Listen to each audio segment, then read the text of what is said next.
Hi everybody. Hey guys, it's Charlie. Today I wanted to talk to you guys about something. I wanted to talk to you about advocating for yourself with a therapist. This is something that's really important. It's also something that's really, really hard to do. It's something that we're still working on and figuring out kind of all the intricacies of. And just remember, as always, take our words with a grain of salt. We're just figuring this all out. I'm just sharing the things that I've learned and that I view are important. But like, who cares what I think? It's just if it happens to hit you in a way that you're like, oh yeah, I want to do that too, then there we go.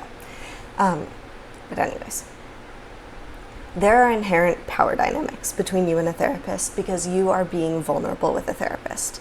You are sharing really deep, vulnerable things with them, and they are there to help you. That being said, you are paying them to help you with something. You are their employer. They are your employee. A first session with a therapist should be a job interview for them. It should be them telling you how they can help you. It should be you asking them or telling them, hey, these are things that I've found that haven't worked for me in past therapy-client relationships. What can you do to make sure that we don't fall into those same traps? It should be them telling you how they can work for you. Ultimately, it is going to be your job to fix the issues in your life. Ultimately, you're going to have to do that work. But they are there to provide assistance with that and insight. And they need to do that in a way that's going to work for you. A lot of therapists might fall into habits of how they generally work with clients. And they need to be able to, if that doesn't work for you, if those habits of theirs don't work for you, they need to either recognize that and recognize that they're not the right match for you and you need something else, or they need to be able to be willing to change their habits for you to make a curated therapy approach for you.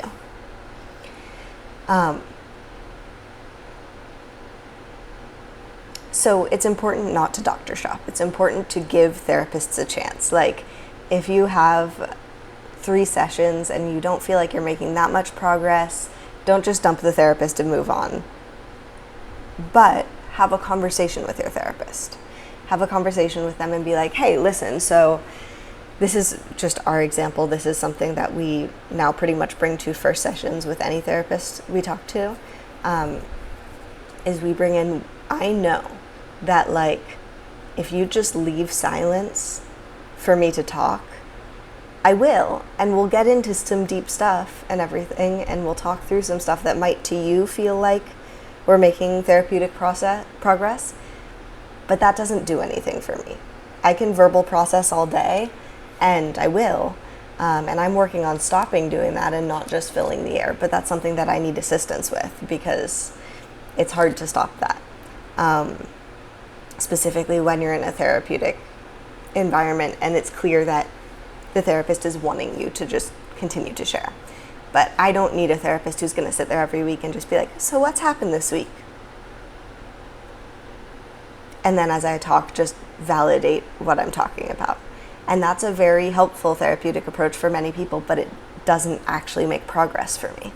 So in first sessions, I always sit down and I'm like, hey, listen, that kind of therapy, I end up stalling out whenever my therapist can't break out of that, and we end up not making any progress, and they end up talking to me about how they don't feel like we're making progress and they're helping me, and I end up talking to them about how I don't feel like they're taking an active enough lead. So I need a therapist who's going to be able to structure sessions and a therapist who's going to be able to bring active things for us to work on, and like, I'm going to do the work to make sure that I do the work to help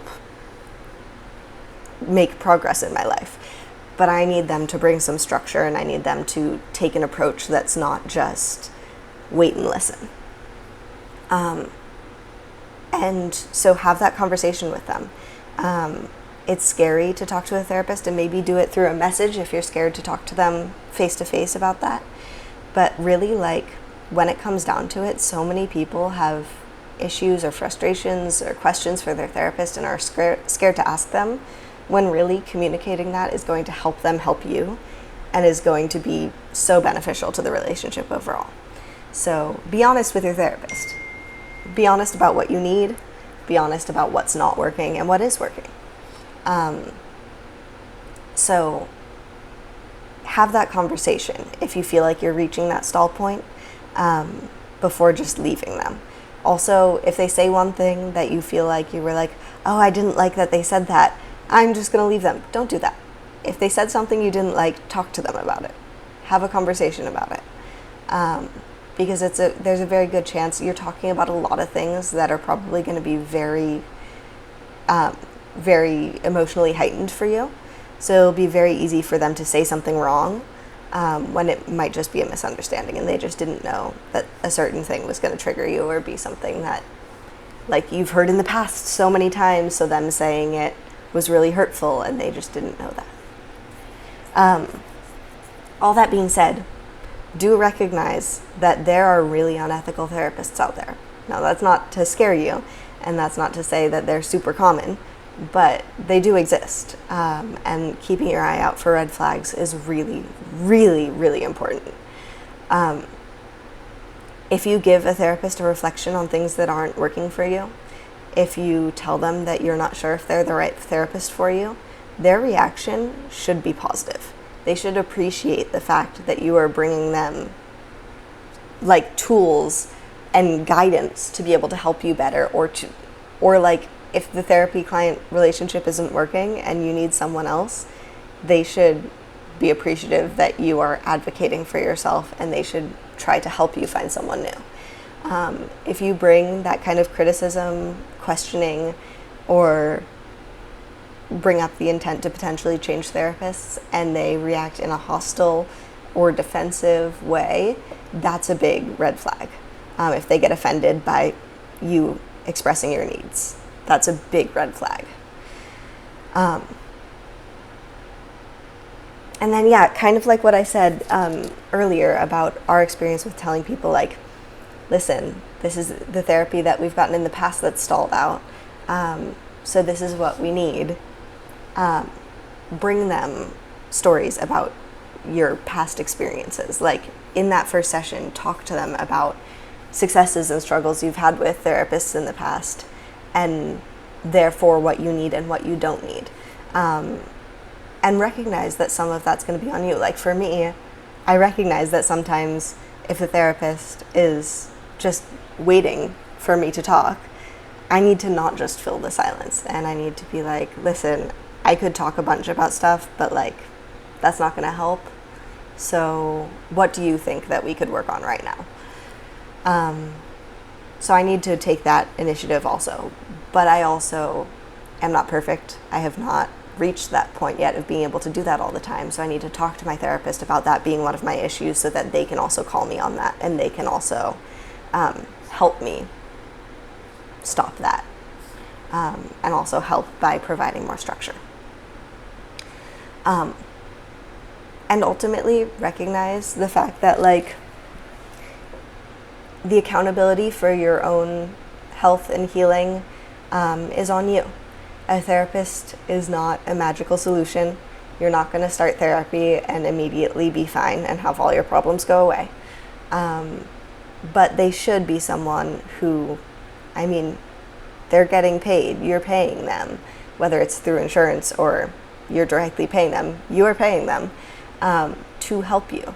They should be actively helping you and putting in active effort to work to help you specifically, not just the strategies they've learned in general in school of how to help someone, but when you tell them how they can specifically work to help you and the things that you need, they should be actively adjusting their approach to help you. If they're not, and if they are not helping you to heal, like, the work is on you to heal. The weight is on you to heal. But if they're not helping you to heal that, what's the point in paying them money? What's the point in going to them? So just remember that your therapist is there to work for you, and it is okay and good to advocate for yourself with a therapist, and any good therapist and any ethical therapist will appreciate you advocating for yourself and will work with you through that. And if they get offended or will not work with you through the things that you're advocating for yourself for, that's a red flag to be aware of. Again, just a reminder, I am not a professional. I am just someone who has been through a lot of therapy, has been with great therapists, has been with really bad therapists, and take what I say with a grain of salt. But these are the things that I think are important, and I hope it helps someone. Bye, guys.